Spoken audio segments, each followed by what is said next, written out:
To add a service connection to Azure DevOps, you first go to Project Settings.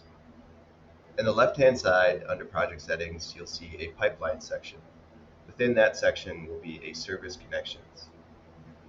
To add a new service connection, you would click New Service Connection, select BrowserStack, click Next, enter your username and access key from BrowserStack, click Verify to ensure there is a connection between BrowserStack and Azure using the username and access key provided, and then give your service connection a name.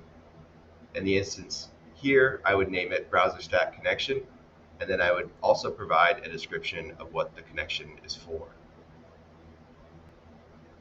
Once complete, you would do Verify and Save, and then you would have your BrowserStack connection.